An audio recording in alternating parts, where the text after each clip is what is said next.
নমস্কার বন্ধুরা, আজকে আবার নিয়ে চলে এলাম নিরামিষ সোয়াবিনের রেসিপি। প্রথমে সোয়াবিনগুলোকে ভালো করে জলে ভিজিয়ে নিতে হবে, ভিজিয়ে তুলে রাখতে হবে। তারপর একটা মশলার জন্য কিছুটা পরিমাণ আদা, কিছুটা পরিমাণ টমেটো এবং কিছুটা পরিমাণ লঙ্কা ওটাকে বেটে সরিয়ে রাখতে হবে। তারপরে কিছুটা কড়াইয়ে তেল দিয়ে ওর মধ্যে ভালো করে সোয়াবিনটাকে ভেজে নিতে হবে।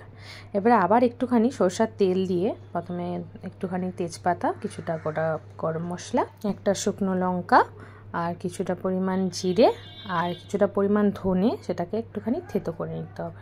তারপরে যে মশলাটা ছিল ওই মশলাটাকে এই তেলের মধ্যে ভালো করে দিয়ে দিতে হবে। দিয়ে মশলাটা ভাজা হয়ে গেলে তার মধ্যে দিয়ে দেবো একটুখানি জিরে গুঁড়ো, কিছুটা ধনে গুঁড়ো এবং একটুখানি দিয়ে দেবো হলুদ গুঁড়ো এবং কিছুটা পরিমাণ মতো নুন এবং একটুখানি শুকনো লঙ্কার গুঁড়ো দিয়ে ওটাকে ভালো করে আমরা মিশিয়ে নেব যতক্ষণ না পর্যন্ত ওটা ভালো করে তেল ছাড়ছে। তারপরে দুটো আলু আমরা সেদ্ধ করে নেব। ওই সেদ্ধ আলুটা হাতের সাহায্যে একটু স্ম্যাশ করে ওই মশলাটার মধ্যে দিয়ে দেবে এবং ওই মশলাটাতে ভালোভাবে ওটাকে কষিয়ে নেব।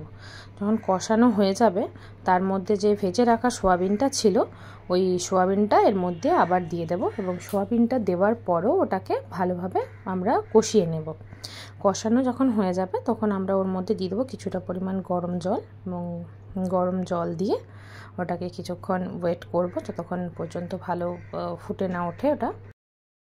তারপর যখন ওটা ফুটে উঠবে তখন ওর মধ্যে দিয়ে দেবো একটুখানি গরম মশলার গুঁড়ো দিয়ে আবার ঢাকা দিয়ে রাখবো কিছুক্ষণ।